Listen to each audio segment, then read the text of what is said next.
Hello चलो। So last class में हम लोग क्या पढ़ रहे थे? वर्क, पावर एंड एनर्जी है।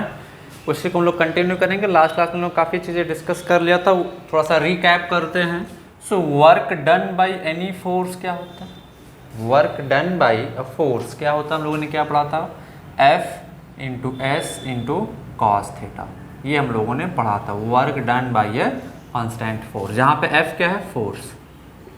क्या है बच्चा? फोर्स। S क्या है? यह है work done bye constant force, displacement. S क्या है? डिस्प्लेसमेंट। और थीटा क्या है बच्चा? Angle between displacement and force. Angle between displacement and force, ये चीज़ होती है ना? Angle between displacement and force, ये हम लोगों ने लास्ट क्लास में पढ़ा था।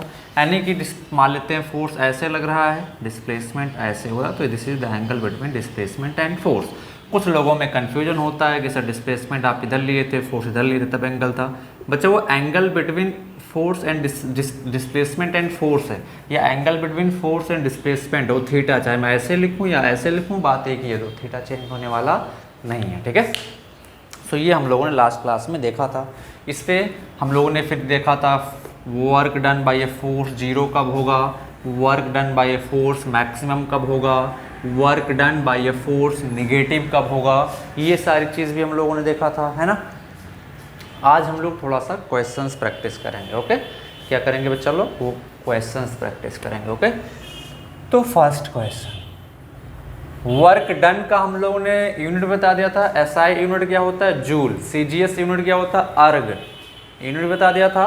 SI unit joule, CGS unit erg. Okay, दोनों में क्या रिलेशन है? 1 joule is equal to 10 to the power 7 erg, ये भी हम लोगों ने डिस्कस कर लिया था और इसको भी हमने बता दिया था, है ना। चलो, तो क्वेश्चंस प्रैक्टिस करते हैं। ठीक है, चलो क्वेश्चन है, क्वेश्चन 1। ठीक है, मान लेते हैं ये कोई बॉडी है, इस पे फोर्स लगा कितने न्यूटन का? 10 न्यूटन का, and it moves the body by 10 metre here. Okay, then what will be the work done? हम लोगों को कैलकुलेट करना है, तो मैं देता हूँ option A 10 joule, option B 100 joule, option C -100 joule, option D -50 joule. कुछ ऑप्शन इज करेक्ट? चलो जल्दी से बता दो कौन सा ऑप्शन करेक्ट होगा। शायद हम लोग कुछ क्वेश्चंस प्रैक्टिस भी किए थे इस पे, तो ज़्यादा दिक्कत नहीं होगा आप लोगों को। चलो चलो देखते हैं, तो कौन सा ऑप्शन हो जाएगा बच्चे? यहाँ पे ऑप्शन बी करेक्ट हो। देखिए यहाँ पे क्या क्या दिया हुआ? फोर्स दिया हुआ है 10 न्यूटन, बॉडी डिस्प्लेसमेंट कितना दिया हुआ है? 10 मीटर। कितना दिया हुआ डिस्प्लेसमेंट? 10 मीटर। ओके, थीटा कितना दिया हुआ है? 0 डिग्री। कैसे?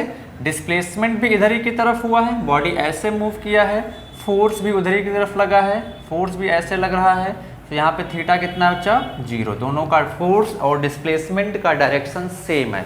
जब भी फोर्स और डिस्प्लेसमेंट का डायरेक्शन सेम होगा तो एंगल बिटवीन देम क्या होगा? 0। यहाँ पे फोर्स भी इधर ही लग रहा है, डिस्प्लेसमेंट भी इधर ही की तरफ है, तो थीटा क्या है? 0। तो सब कुछ पता चल गया हम लोगों को। तो वर्क डन का फार्मूला लगा दे, एफ एस कॉस थीटा। तो कितना आ जाएगा बच्चा? यहाँ से फोर्स कितना है? 10, डिस्प्लेसमेंट कितना है? 10, और थीटा कितना है? 0। तो कॉस 0 का वैल्यू कितना होता है? 1। तो यह जाएगा 100 into 1 is equal to 100 joule. Is that clear? चलो फटाक से नोट कर लो। चलो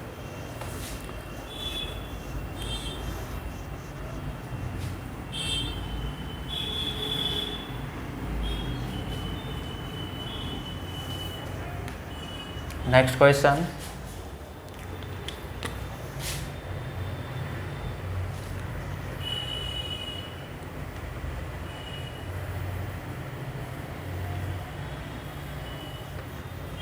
a ball of mass 10 kg is raised by 5 meter from the surface of earth from the surface of earth, then calculate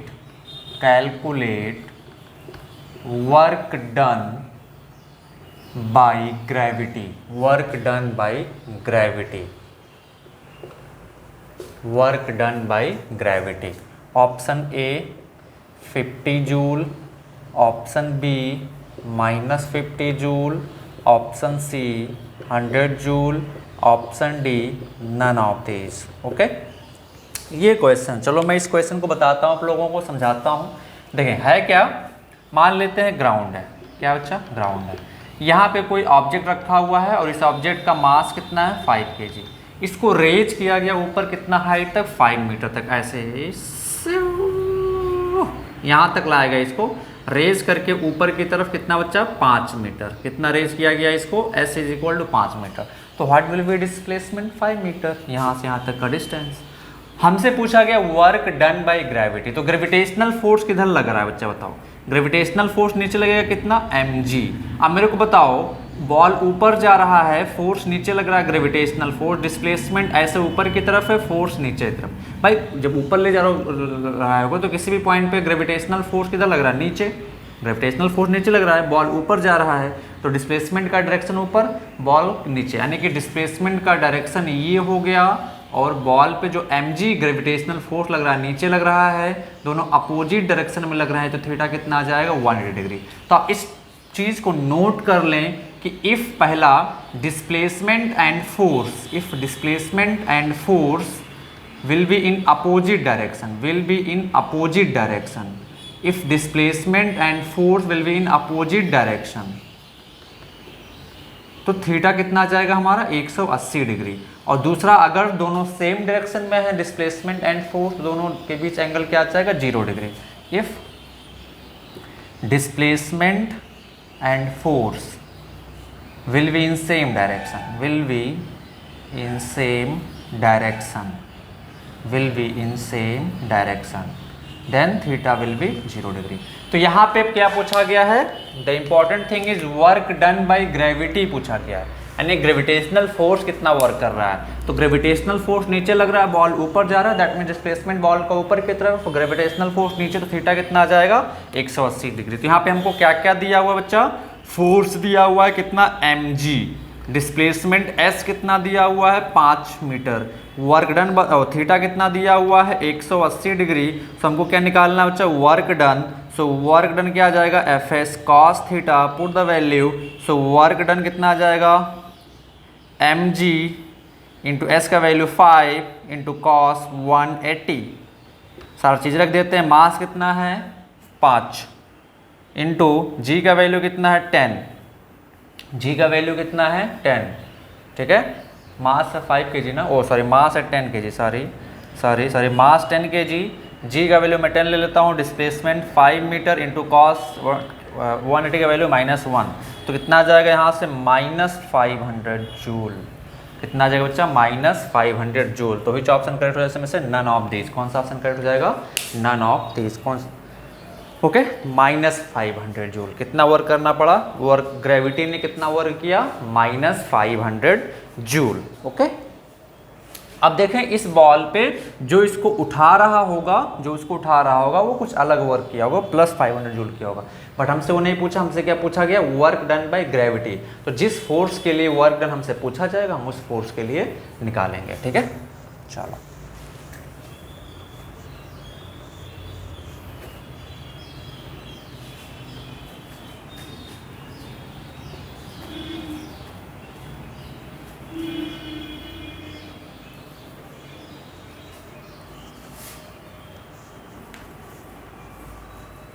next question,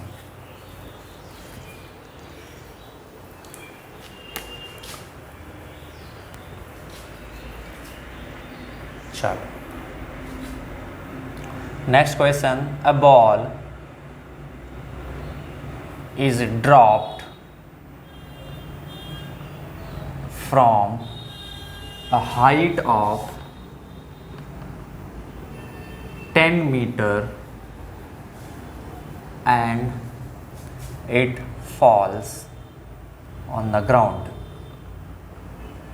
on the ground. Okay, calculate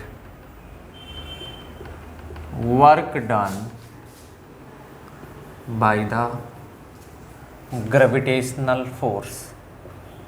work done by gravitational force. ठीक है, option A दे देता हूं मैं. Mass of the ball is 5 kg. Mass of the ball is 5 kg. 10 kg, sorry, mass of the ball is 10 kg.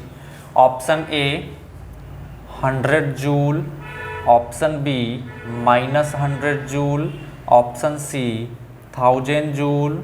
Option D -1000 joule. Option E none of this. चलो अब लोग जल्दी से बता दो कौन सा ऑप्शन करेक्ट होगा. Work done by gravitational force. कौन से फोर्स की वजह से वर्क डन बताना बच्चा? Work done by gravitational force. चलो फटाक से बताओ. चलो देखते हैं क्या करना है. बॉल को ग्राउंड पे ड्रॉप किया गया. मान लेते हैं बॉल को यहाँ से ड्रॉप किया गया. कितने हाइट से बच्चा? कितने हाइट से नीचे आएगा? ऐसे ड्रॉप किया गया है. कितने हाइट से ड्रॉप किया गया है? 10 मीटर. तो बॉल ऐसे नीचे आएगा, ऐसे. तो डिस्प्लेसमेंट का डायरेक्शन नीचे हो गया. अच्छा, ग्रेविटेशनल फोर्स का डायरेक्शन किधर लगेगा? नीचे mg की तरफ, जब ये आ रहा होगा. और डिस्प्लेसमेंट का भी डायरेक्शन इधर ही की तरफ है. तो क्या दोनों सेम डायरेक्शन में है? Force and displacement. ये force of gravitational force and displacement here are in same direction.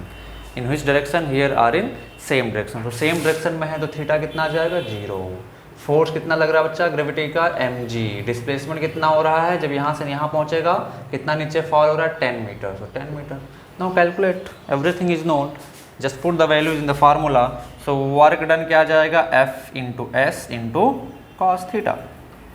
Force कितना है? mg. डिस्प्लेसमेंट कितना है? 10. थीटा कितना है? 0. तो कितना जगह से मास कितना बच्चा दिया हुआ? 10 kg. जी का वैल्यू 10 इंटू कॉस 0 का वैल्यू 1. तो कितना जगह यहाँ से? 1000 जूल. कितना आ जाएगा? 1000 joule. So which option is correct? Option C is correct. Which option is correct? Option C is correct. Note करो फटाक से. चलो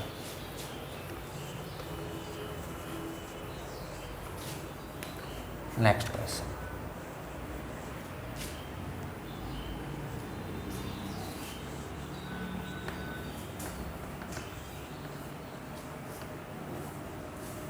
Okay, next question.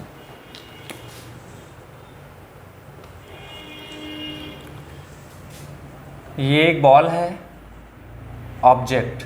ठीक है, दिस इज एन ऑब्जेक्ट. इससे मैं आपसे 3-4 क्वेश्चन पूछने वाला हूँ. ठीक है, इस पे एक फोर्स ऐसे लग रहा है F1. Magnitude of this force is 20 Newton. एक फोर्स ऐसे लग रहा है F2. Magnitude of this force is 30 Newton. एक फोर्स ऐसे लग रहा है F3. Magnitude of this force is 10 Newton. And एक फोर्स ऐसे लग रहा है, magnitude of this force F4 is 5 Newton. Okay, block 2 kg दे देता हूँ. ठीक है, this body moves from here to here in horizontal direction like this. This body moves from here to here in horizontal direction a distance of 5 meter. Okay, हम लोग क्या लिखेंगे? body moves horizontally 5 meter as shown. इस body पे बहुत सारे forces लग रहे हैं. F1 लग रहा है हॉरिजॉन्टल, F2 लग रहा है. F2 के बीच एंगल नहीं दिया हमने, 60 डिग्री. This is 60 degree. ठीक है, और ये दिस इज 90 डिग्री.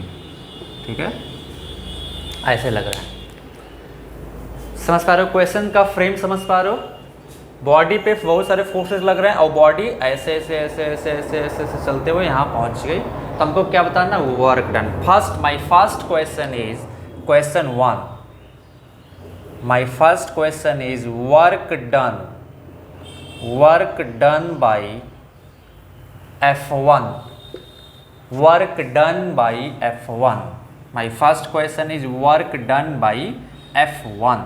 Okay, चलो ऑप्शन ए दे देता हूँ मैं 100 joule, option B -100 joule, option C 150 joule, option D -150 joule, option E 50 joule. चलो बताओ कौन सा करेक्ट होगा। Work done by force F1, which option is correct?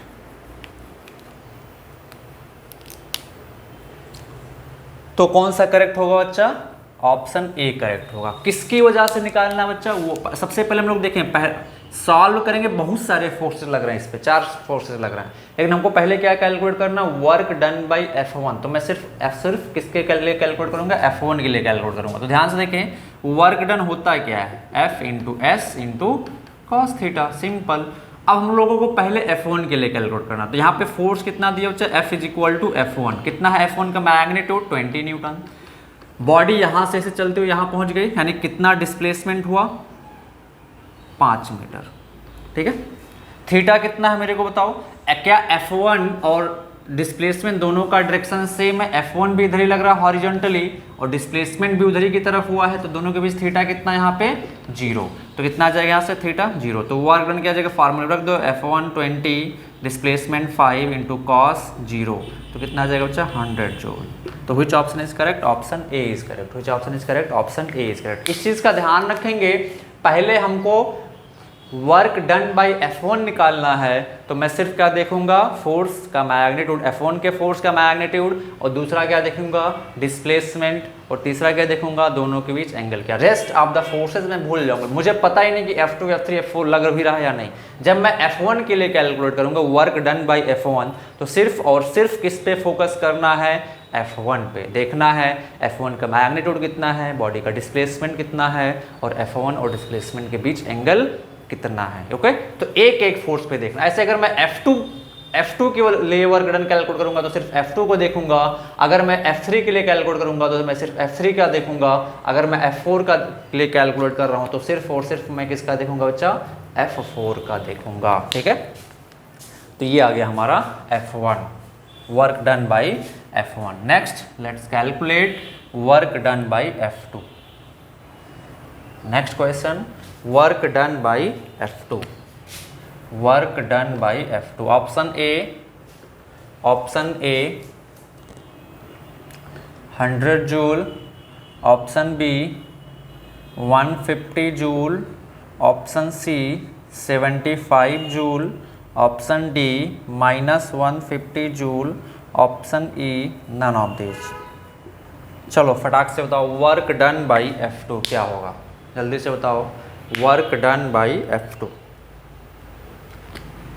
चलो, तो जब मैं F2 के लिए देखूंगा तो सिर्फ और सिर्फ क्या देखूंगा? F2 को ही देखूंगा बच्चा। किसको? F2 ऐसे लग रहा है, कितना है इसका मैग्नीट्यूड? 30 न्यूटन। कितना magnitude? 30 Newton.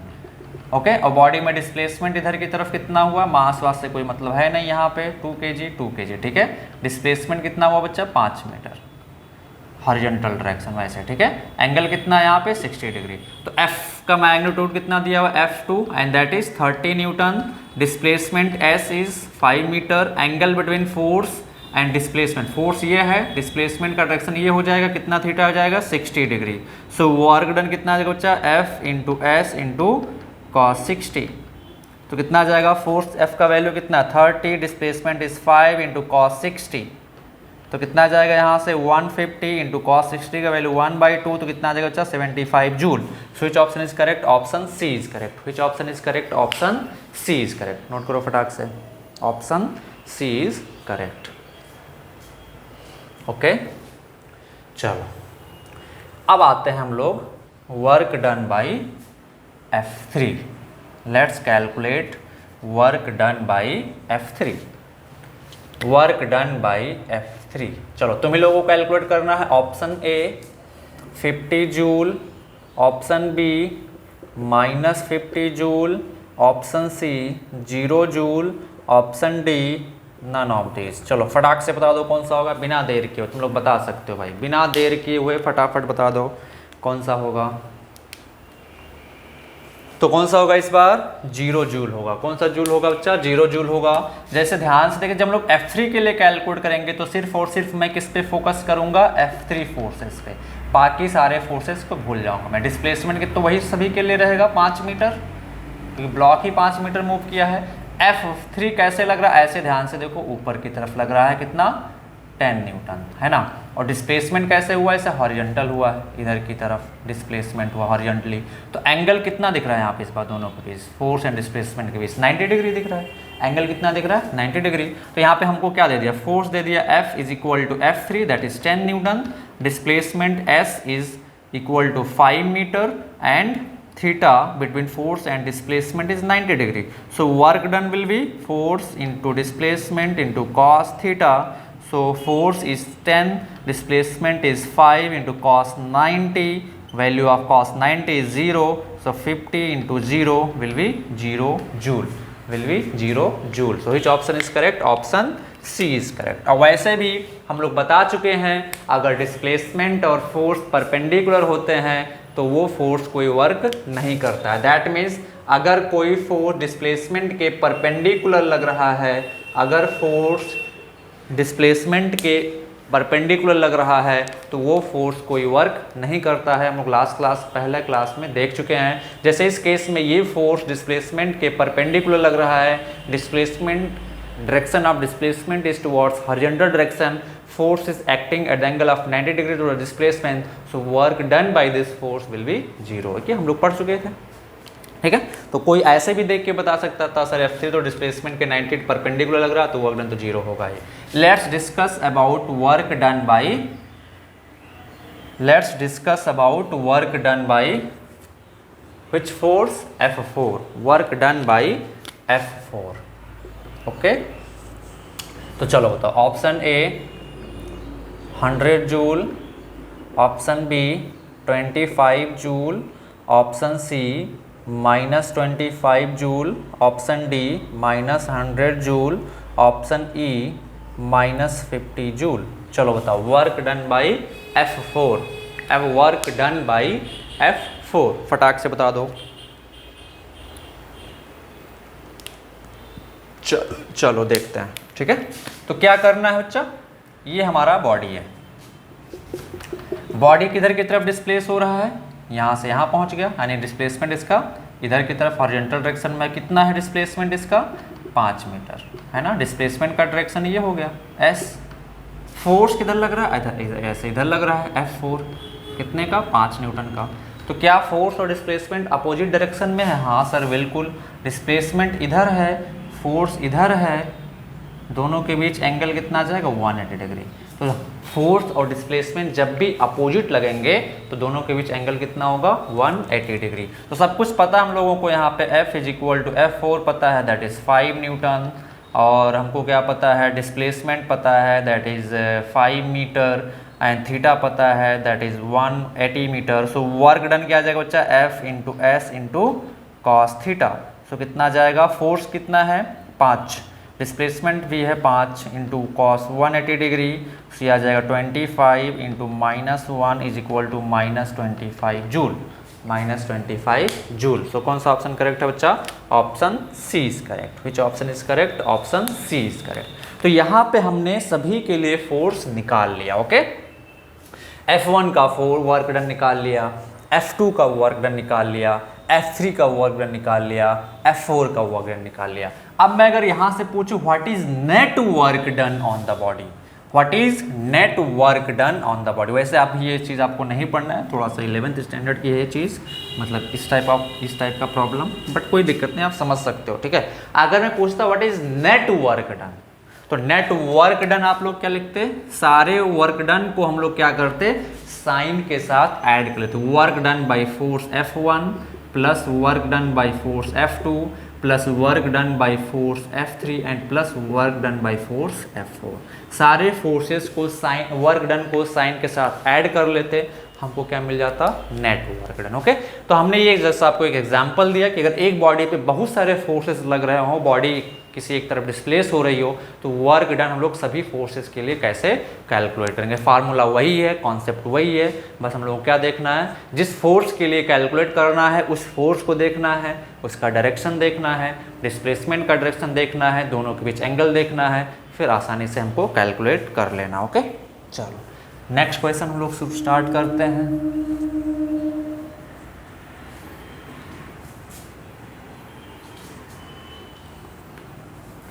Next question,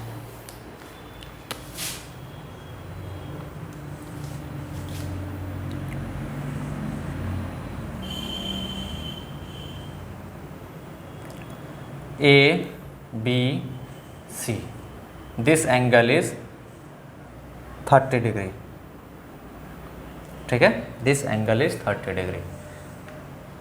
An object is released, object of mass 10 kg released from here, okay, this is,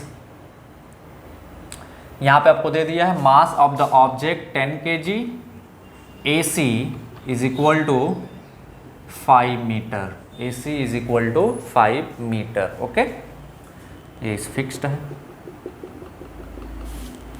then calculate work done by gravitational force when block slides down along the inclined plane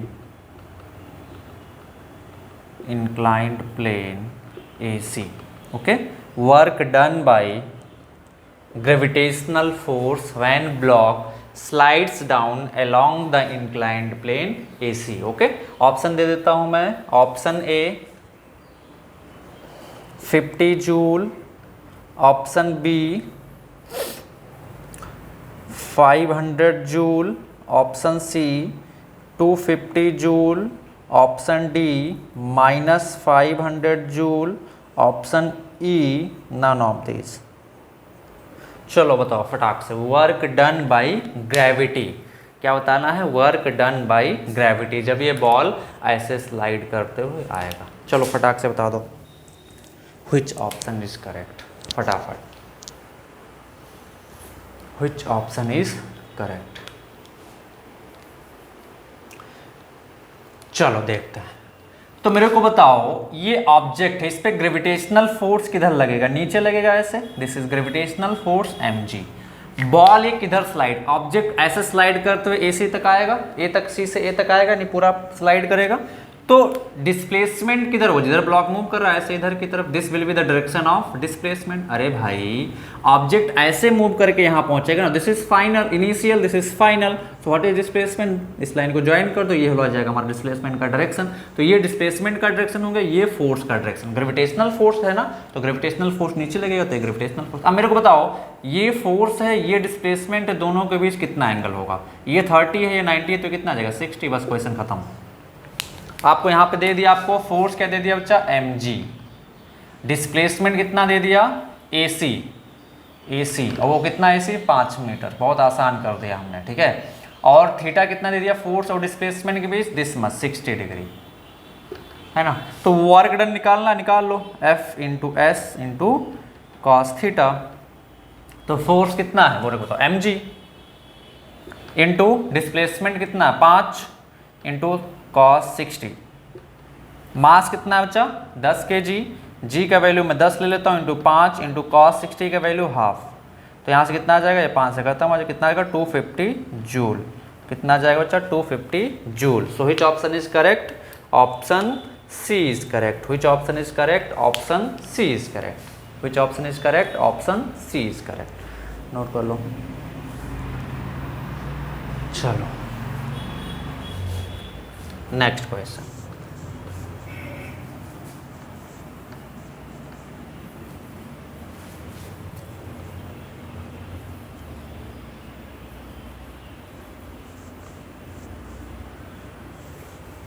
last question, उसके बाद हम लोग कुछ theory पढ़ेंगे। चलो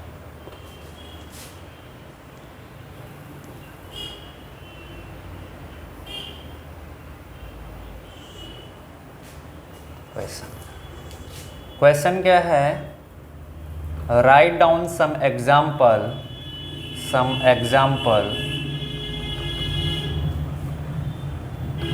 where work done by a force is 0. Okay, so example 1 centripetal force के बारे में लोग जानते हैं। अच्छा, जीरो वर्क कब होगा? जब बॉडी पे फोर्स लग रहा है फिर भी जीरो वर्क हो, क्या होगा? थीटा 90 डिग्री होना चाहिए। तो सबसे पहले work done bye a force will be zero when angle between displacement and force will be 90 degree. ये हम लोग जानते हैं, सिंपल सी बात है भाई। अगर फोर्स और डिस्प्लेसमेंट के बीच एंगल 90 डिग्री है, मतलब मान लेते हैं फोर्स डिस्प्लेसमेंट ऐसे है, फोर्स ऐसे लग रहा है, थीटा 90 डिग्री है, तो वर्क डन क्या आ जाएगा? एफ एस कॉस थीटा, यही ना आएगा। तो आप क्या लिखोगे? F into S into cos 90। Cos 90 का वैल्यू कितना होता है? 0। तो एफ इंटू एस इंटू 0 क्या आ जाएगा? 0। ठीक है, तो work done bye a force कब 0 होगा? Work done bye a force 0 तब होता है जब फोर्स और डिस्प्लेसमेंट के बीच एंगल कितना हो? 90 डिग्री। तो हम लोगों को कुछ एग्जाम्पल डिस्कस करने हैं जिसमें वर्क डन बाय फोर्स क्या होता है? 0। तो पहला एग्जाम्पल आप क्वेश्चन के तौर पे इसको मत लिखें, इसको लिखें work done by some force. क्या लिखें इसको? Work done by some force. Okay, तो देखें पहला, work done by centripetal force is 0। Work done by centripetal force will be work done by centripetal force is 0. okay, work done by centripetal force is 0. ठीक है, सो work done by centripetal force is 0। तो centripetal force 0, centripetal force क्या होता है? सबसे पहले हम लोग लिखेंगे answer, work done by centripetal force 0 क्यों होता है? क्योंकि सेंट्रीपिटल फोर्स और डिस्प्लेसमेंट जो हो रहा होता है पार्टिकल, उनके बीच हमेशा एंगल क्या होता है? 90 डिग्री होता है। सेंट्रीपिटल फोर्स सबसे पहले होता क्या है? जब कोई पार्टिकल सर्कुलर मोशन कर रहा होता है तो उस पार्टिकल पे सेंटर की तरफ एक फोर्स लगता है और उस फोर्स को हम लोग क्या बोलते हैं? Centripetal force. जैसे मान लेते हैं कोई ऑब्जेक्ट सर्कुलर मोशन कर रहा है, एक सर्कल में ऐसे ऐसे घूम रहा है, ठीक है, ये सेंटर हो गया, ये सर्कुलर पाथ में घूम रहा है। तो जब पार्टिकल यहाँ पे होगा इस पे सेंटर की तरफ एक फोर्स लगता है, इस फोर्स को हम लोग क्या कहते हैं? Centripetal force. जब पार्टिकल यहाँ पे होगा तो इस पे सेंटर की तरफ एक फोर्स लगेगा ऐसे, इसको हम लोग क्या बोलते हैं? Centripetal force. जब पार्टिकल यहाँ पे होगा तो इस पे सेंटर की तरफ एक फोर्स लगता है, इसको हम लोग क्या बोलते हैं? Centripetal force. जब पार्टिकल यहाँ पे होगा तो इस पे सेंटर की तरफ एक फोर्स लगेगा, इसको हम लोग क्या बोलते हैं? Centripetal force. ठीक है, क्या बोलते हैं बच्चा? Centripetal force. तो direction of centripetal force will always be towards centre. अब ध्यान में मान लेते हैं पार्टिकल ऐसे ऐसे घूम रहा है, तो जब पार्टिकल यहाँ पे होगा उस इंस्टेंट पे इसका डिस्प्लेसमेंट का डायरेक्शन इधर की तरफ होगा। जब पार्टिकल यहाँ पे होगा तो उस इंस्टेंट पे इसके डिस्प्लेसमेंट का डायरेक्शन इधर की तरफ होगा।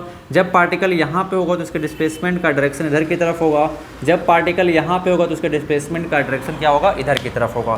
तो ईच एंड एवरी इंस्टेंट पे डिस्प्लेसमेंट एंड फोर्स का डायरेक्शन दोनों के बीच एंगल कितना? 90 डिग्री।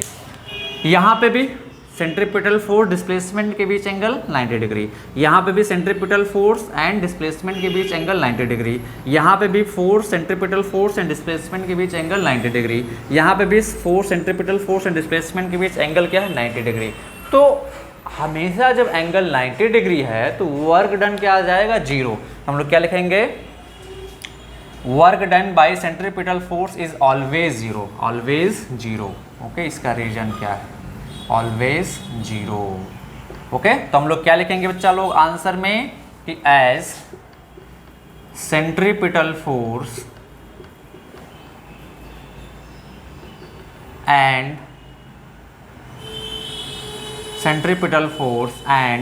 एंगल बिटवीन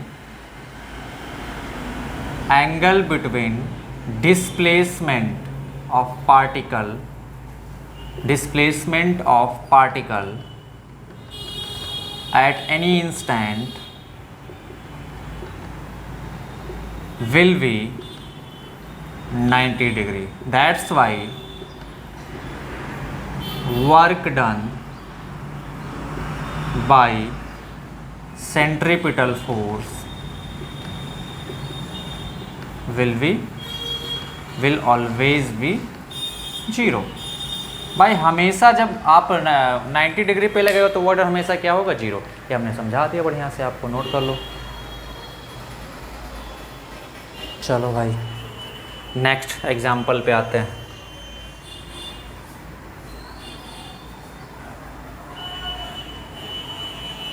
अब बाकी 3 एग्जाम्पल्स जो है तुम लोगों को होमवर्क दे दूं क्या?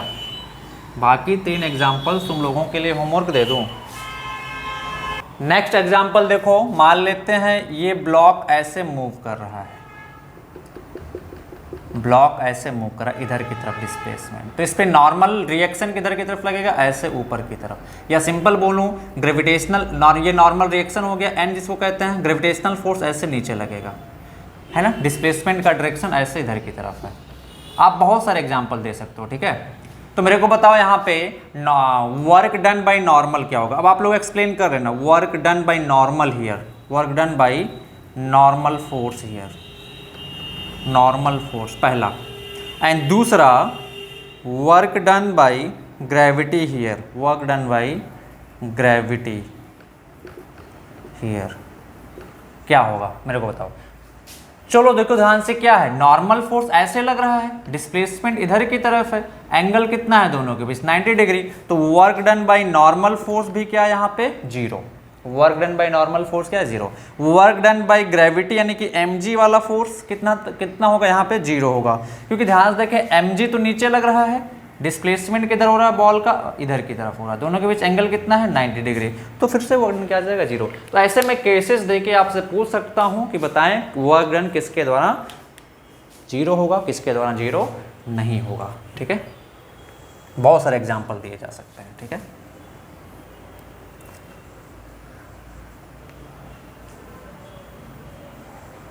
चलो next question,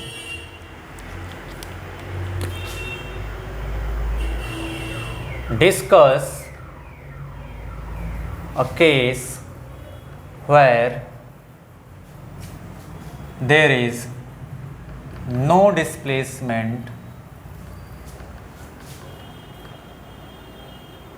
in the object but still work done is not 0, है ना।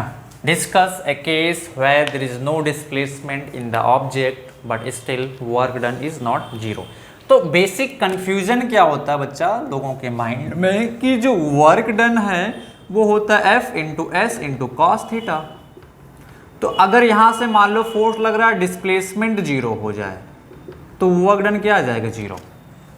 ठीक है, आप करेक्ट हो, फार्मूला गलत नहीं है, फार्मूला बिल्कुल 100% सही है, ठीक है। लेकिन सपोज मान लेते ये दीवार है, क्या है? ये एक दीवार है, ठीक है। मेरे पास आपने एक बैलून लिया, इसको दीवार से सटा के ऐसे रख दिया, इसको दीवार से ऐसे सटा के रख दिया, ठीक है। आपने ऐसे इसको दीवार से लगा के किसी फोर्स F से प्रेस करना स्टार्ट कर दिया, किसी फोर्स से प्रेस करना स्टार्ट कर दिया, तो बैलून क्या हो जाएगा? पिचकना शुरू कर देगा। ऐसे आप देखा हो ना, बैलून को लो दीवार पे चिपका के ऐसे दबाना शुरू करो तो बैलून का साइज कैसा हो जाएगा? कुछ ऐसा टाइप का हो जाएगा यार, फूट सकता। आप ऐसे इतने आराम से दबाएं कि फूटे ना, कुछ ऐसा हो जाएगा। तो फोर्स आपका यहाँ तक आ गया F। तो यहाँ पे क्या बैलून में कोई डिस्प्लेसमेंट हुआ है? नहीं, बैलून में कोई डिस्प्लेसमेंट नहीं होता। डिस्प्लेसमेंट कितना हुआ है?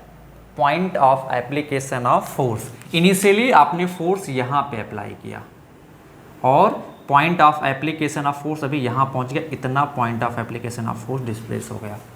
तो यहाँ पे डिस्प्लेसमेंट 0 नहीं है बच्चा, यहाँ पे डिस्प्लेसमेंट 0 नहीं है। बॉडी के ऑब्जेक्ट का डिस्प्लेसमेंट 0 है but point of application of force का डिस्प्लेसमेंट नहीं है। सो ये जो इक्वेशन है हमारे पास, work done is equal to F into S into cos theta, हम लोग एक ऐसी ठोस सॉलिड बॉडी के लिए पढ़ते हैं जो प्रेस दबाने पे पिचकती नहीं है ना, तो हमारे दिमाग में चीज़ आ जाता है कि डिस्प्लेसमेंट हमेशा होगा ही बॉडी में, तभी वर्क डन होगा। ठीक है, तो कंफ्यूज नहीं, यहाँ पे ये एस क्या है बच्चा, displacement of point of application of force, point of application of force, तब आपका कभी गलत नहीं होगा। Point of application of force, जैसे हम लोग जब आटा गूंथते हैं तो क्या होता है, हमारा हाथ अंदर घुसता चला जाता है, दैट मीन जिस पॉइंट में मैंने फोर्स अप्लाई किया वो पॉइंट घुसता हुआ नीचे चला जा रहा है, so there is displacement in point of application of force. Okay, तो आप ऐसे याद रखिए, ये एस डिस्प्लेसमेंट ऑफ बॉडी मत याद रखें, displacement of point of application of force. अब होता क्या है कि जितने केसेस में लेता हूँ सॉलिड बॉडी के केस में, जो दबाने से प्रेस करने से पिचकती नहीं है, उनका शेप चेंज नहीं होता है। मान लो हमने इस पॉइंट पे फोर्स अप्लाई किया ऐसे एफ, तो जब बॉडी यहाँ पे डिस्प्लेस होके पहुँच गई, यहाँ पहुँच गई, तो ये डिस्प्लेसमेंट हम लोग कंसीडर कर लेते हैं। Point of application of force भी तो यहाँ पहुँच गया, यहाँ पहुँच गया, पहले point of application of force यहाँ पे था, अभी यहाँ पे है, तो ये डिस्प्लेसमेंट आ गया। ठीक है, तो अब इसको मैं क्या करूँ, चाहे डिस्प्लेसमेंट ऑफ बॉडी बोलूँ या चाहे displacement of point of application of force बोलूँ, दोनों चीज़ें क्या हो जाती हैं, सेम हो जाती हैं। ओके, लेकिन अगर ऐसा क्वेश्चन आ जाएगा तो आप वहीं पे फंस जाएंगे, इसलिए याद रखें एस क्या है, point displacement of point of application of force. Okay, तो यहाँ पे बताएं क्या point of application of force displace हो रहा है, यस सर, तो क्या वर्क डन 0 होगा, नो सर। तो नोट कर ले यहाँ पे, इसको नोट कर लिया होगा, इतना पार्ट में मिटा दे रहा हूँ, फिर इसको एक्सप्लेन कर देता हूँ मैं। ठीक है, तो नोट करें, हियर लिखें, here displacement of balloon is 0, but there is a displacement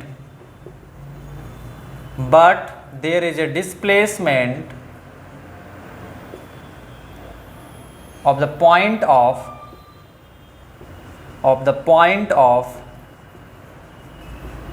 application of force due to shape change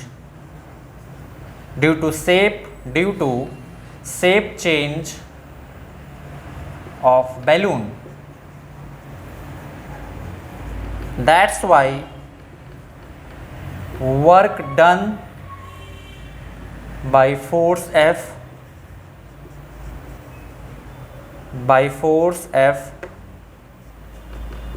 will not be 0 here. Okay, note कर लो फटाक से, work done by force F will not be 0 here, note कर लो फटाक से। चलो note कर लिया, आते हैं हम लोग नेक्स्ट क्वेश्चन पे।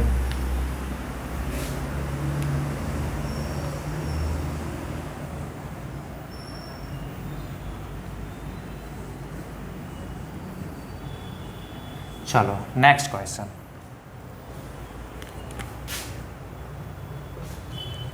ये एक इंक्लाइन प्लेन है, फिर से वही कहानी दे रहा हूँ मैं। This angle is 30 degree ABC, ठीक है, AC इज 5 मीटर। एक ऑब्जेक्ट यहाँ पे रखा हुआ है, mass of object M is 10 kg, ठीक है। इसको एक फोर्स जो कि 100 न्यूटन है खींचा जा रहा है, कितने से 100 न्यूटन फोर्स से ऊपर की तरफ खींचा जा रहा है। ऑब्जेक्ट इज पुल्ड, क्वेश्चन है नोट करते चलो सबसे पहले, object is pulled by a force of 100 newton as shown. Okay, मेरा क्वेश्चन है, question work done by 100 newton force when object, ये फिक्स इंक्लाइन प्लेन है, ठीक है, when object reaches to C. Okay, option ए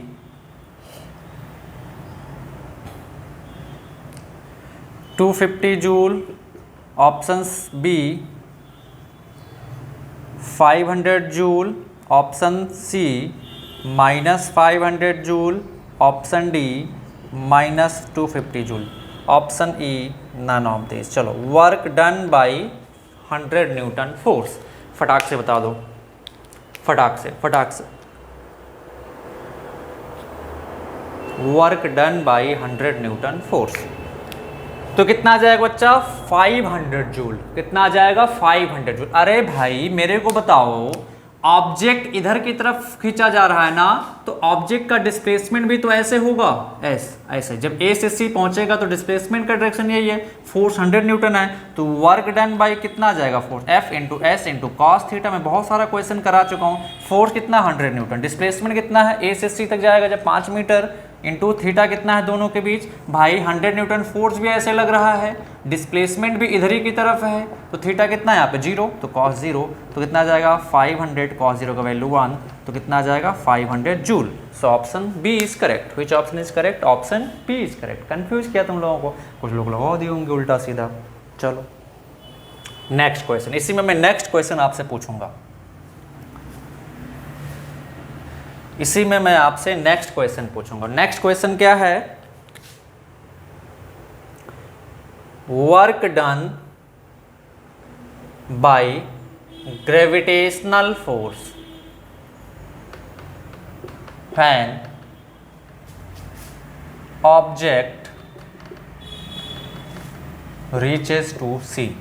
चलो, option A 250 joule, option B -250 joule, option C 500 joule, option D -1000 joule, option E -500 joule.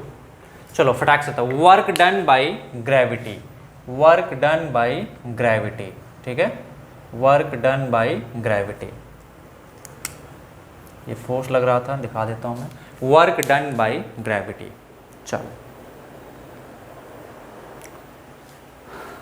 कितना होगा फटाक से बता दें। चलो देखते हैं। तो वर्क डन बाय ग्रेविटी निकालना है, तो हमें क्या पता होना चाहिए? यहाँ पे फोर्स कितना आ जाएगा बच्चा? हमारा ग्रेविटेशनल फोर्स आ जाएगा mg, जो कि कितना आ जाएगा? मास 10, g का वैल्यू 10 ले लेता हूँ तो आ जाएगा 100 न्यूटन। अब ध्यान से देखो, ग्रेविटी की खास बात क्या है बच्चा? ग्रेविटेशनल फोर्स जो होगा वो हमेशा नीचे लगता है, ऐसे mg f, ठीक है। अच्छा, अब इस 100 न्यूटन फोर्स को भूल जाना जब वर्क डन बाय ग्रेविटी निकालना है, आपको सिर्फ इस पे फोकस करना है, ठीक है। बॉल का डिस्प्लेसमेंट का डायरेक्शन किधर की तरफ है मेरे को बताओ? ऑब्जेक्ट का डिस्प्लेसमेंट क्या ऐसे ऐसे ऐसे ऐसे जाएगा ना, बॉल ऐसे इधर की तरफ यहाँ पहुंचेगा, तो ये हो गया डिस्प्लेसमेंट। तो दोनों के बीच एंगल कितना? क्या ये पूरा एंगल है मेरे को? तो ये पूरा एंगल कितना आ जाएगा? ये 30 दिया हुआ है, ये 90 है, तो पूरा थीटा यहाँ पे कितना आ जाएगा? 90 + 30, कितना आ जाएगा बच्चा? 90 + 30 यानी कि 120 डिग्री। Is that clear? यहाँ पे ग्रेविटेशनल फोर्स ऐसे लग रहा है, डिस्प्लेसमेंट ऐसे लग रहा है, तो दोनों के बीच एंगल ये होगा ना, ग्रेटर देन 90 ना, ऐसे लग रहा है हमारा भाई, mg लग रहा है, डिस्प्लेसमेंट ऐसे है, ये दोनों के बीच एंगल होगा ना इस बार 120 डिग्री। तो कितना आ जाएगा work done by gravity?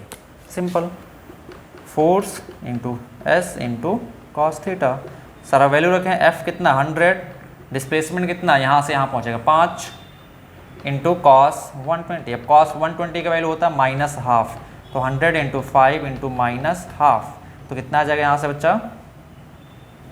-250 joule. कितना आ जाएगा? -250 joule. So option is correct, option E is correct, option B is correct. Which option is correct? Option B is correct. Okay okay, तो मिलते हैं बच्चा लोग नेक्स्ट क्लास में। आप लोग इतना प्रैक्टिस करें, ठीक है, बाय।